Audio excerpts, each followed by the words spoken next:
देश के दो नामी एक्टिविस्ट गांधीवादी कार्यकर्ता हिमांशु कुमार और अंबेडकरवादी रमेश भंगी इन दिनों उत्तराखंड की यात्रा पर हैं।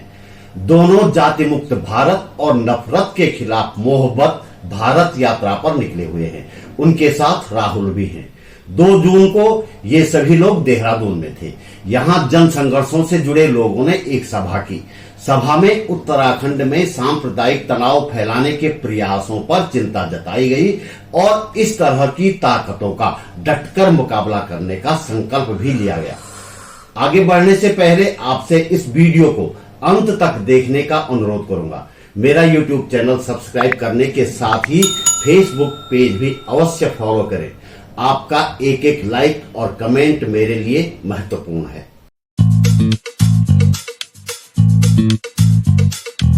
नमस्कार, आप देख रहे हैं सरकार के नई सरोकारों की बात बोलेगी। मैं त्रिलोचन भट्ट। पूरे देश को सांप्रदायिकता की आग में झोंक दिया गया है। उत्तराखंड जैसे राज्य में अब तक इस तरह की घटनाएं नहीं होती थी। यहाँ भी अब बार बार छोटी छोटी बातों को मुद्दा बनाकर सांप्रदायिकता का जहर घोला जा रहा है। जातिवाद तो उत्तराखंड में पहले से मौजूद था, जो अब विभत्स रूप में सामने आ रहा है।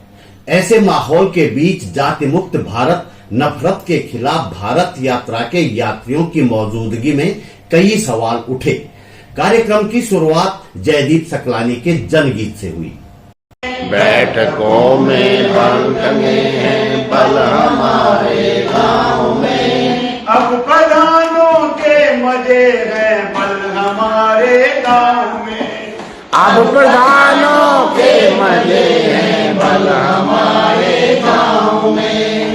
पुरोला में एक नाबालिग लड़की को कथित रूप से भगाने का मामला हो या फिर मजारों की आड़ में खड़ा किया जा रहा विवाद हो, सभी मसलों पर चर्चा हुई इस सभा में। पुरोला की घटना के बारे में बताया गया कि लड़की अपने 2 दोस्तों के साथ घूमने के लिए गई थी। दरअसल दोनों में एक मुसलमान था, तो इसे लव जिहाद और लड़की के अपहरण का मामला बना दिया गया। इस मामले में खास बात एक ये रही कि उनके साथ एक हिंदू लड़का भी था, जिसे निर्दोष बताया जा रहा है। वो कहते हैं कि वो लड़की माइनर थी, अर्थात अवयस्क थी, तो अवयस्क लड़की भी घूम सकती है। और ये जो रिपोर्ट में बात आई है तो उसके साथ उसका शोषण भी हुआ है। जो शारीरिक शोषण को मैं शोषण नहीं मानता हूँ, तो दूसरे भी शोषण है उसका मनोवैज्ञानिक या भावनात्मक आर्थिक किसी तरह का उसका शोषण नहीं हुआ है। शोषण को दैहिक शोषण माना जाता है। हिमांशु कुमार के अनुसार मुसलमानों के आर्थिक संसाधनों पर कब्जा करने का प्रयास इस तरह से किया जा रहा है। इस तरह के विवाद इसलिए खड़े किए जा रहे हैं कि मामले के पीछे कुछ आर्थिक कारण है। खाली उनका मुसलमान होना कारण नहीं है। कारण ये है कि उनके रिसोर्सेज पर कैसे कब्जा किया जाए, उनके जो अर्थव्यवस्था है उस पर कैसे कब्जा किया जाए। भारत में ज्यादातर जो दंगे हुए हैं वो उन जगहों पर हुए हैं जहां मुसलमान दस्तकारों का जो पूरा एक सेंटर था। हिमांशु कुमार ने छत्तीसगढ़ में आदिवासियों की जमीन हड़पने की घटनाओं का जिक्र करते हुए कहा कि आने वाले समय में हम सब की जमीन और संसाधन हड़पे जाने वाले हैं। सरकार ने जनता के खिलाफ दरअसल युद्ध छेड़ रखा है। यह युद्ध आज नहीं तो कल हमारे घर तक पहुंचना है और हमारे जल जंगल जमीन चंद अमीरों को सौंपे जाने हैं। हाल के वर्षों में यह सिलसिला तेज हुआ है। हिंदू मुसलमान का विवाद हमारा ध्यान भटकाने के लिए है।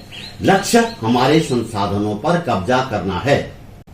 मैं वहीं से आया हूं जहां असली खेल चल रहा है। मैं आया हूं जहां हिडन वॉर ऑफ इंडिया चल रही है, भारत का छिपा हुआ युद्ध। आपको पता है इस समय हमारे सबसे ज्यादा सिपाही कहां हैं? हमारे सबसे ज्यादा सिपाही हैं आदिवासी इलाकों में। क्या करने गए हैं वो? क्या आदिवासियों को सुरक्षा देने गए? नहीं, वो गए हैं संसाधनों पर कब्जा करने के लिए। ये वहां एक पूर्ण युद्ध लड़ रहे हैं। आदिवासी इलाकों में हजारों महिलाओं के साथ सुरक्षा बलों ने बलात्कार किए। और ये मेरा आरोप नहीं है, मैं तो एक्टिविस्ट हूं, कुछ भी कह सकता हूं। ये भारत सरकार द्वारा स्थापित राष्ट्रीय मानवाधिकार आयोग की रिपोर्ट में लिखा है। आज पूंजीपति को दो चीजें चाहिए पूंजीपति बनने के लिए, कोई भी हो, नेचुरल रिसोर्सेज और मजदूर का श्रम। तो सरकार ने एक युद्ध छेड़ा संसाधन पर कब्जा करने के लिए जनता के विरुद्ध। आदिवासी इलाकों में वो युद्ध आपको नंगी आंखों से दिखाई दे सकता है। 2-2 किलोमीटर पर सीआरपीएफ के कैंप है। लेकिन मेरे पास बुरी खबर ये है, ये युद्ध फैल रहा है, ये खत्म होने वाला नहीं है, सिमटने वाला नहीं है, जंगलों के जंगलों में खत्म नहीं हो जाएगा। हिंदू मुस्लिम का मुद्दा आपका उस तरफ से ध्यान हटाने के लिए खेला जा रहा है। हिंदू को मुसलमान के खिलाफ खड़ा किया जाएगा, इस जात को उस जात के खिलाफ खड़ा किया जाएगा। रमेश भंगी और राहुल ने जातिवाद के कारण सामने आने वाली समस्याओं को लेकर अपने संस्मरण सुनाए और कहा कि देश में अब भी जातिवाद चरम पर है। हमारे लगता है कि 1 to 1 ऐसे बात करे, एक ने सवाल पूछा और जवाब देते, तो मुझे तो आदत है इस तरह की है नहीं, तो फिर उसका चलाते ना। और जब कुछ लोग जो है जैसे हमारी हिमांशु जी हैं या आप लोगों से हैं, आप बात करते रहते हो ना लोगों के साथ, तो हमारा इंटरेक्शन इतना है नहीं। जो 5 साल तो अभी रिटायरमेंट हुए, भारत सरकार छोड़े हुए, उसके बाद अध्ययन किया हुआ है। भले लोग पेरेंट्स टीचर मीटिंग होते थे और लोग आते थे, लोग अपने पेरेंट्स के साथ में, और मैं जब अपने मोहल्ले में वापस जाता था, हमें वहां पर माहौल देखता था कि 12-13 साल के बच्चे लड़के काम करने के लिए अपना उनका घर ठीक से चल सके, इसलिए वो बाहर काम करते होते। हम आज भी, आपको लगता है कि मैं यहाँ पर यह हूँ, मैं युवा हूँ और बोलने की शक्ति भी है कि काफी लोग यहाँ पर हैं भी युवा, तो मैं आपको ये बताना चाहता हूँ कि यहाँ पर आके भी वहां पर कोई ऐसा बदलाव नहीं हुआ है। वो घर जो 2 घरों से स्कूल जा रहे थे, वो 2 से बस 4 ही हो पाए, बाकी स्थिति अब भी। इस सभा में देहरादून में जन संघर्षों से जुड़े कई कार्यकर्ताओं ने हिस्सा लिया। इनमें गीता गैरोला, उमा भट्ट, निर्मला बिष्ट, दीपा कौशलम, रिया चौहान, स्मृति नेगी, अनुराधा, इंद्रेश मैकुरी, राजीव नयन बहुगुणा, जयदीप सकलानी, जितेंद्र भारती, संजय घड़ियाल, भूपेश पंत, अम्बुज शर्मा, कमलेश खंतवाल आदि शामिल हुए।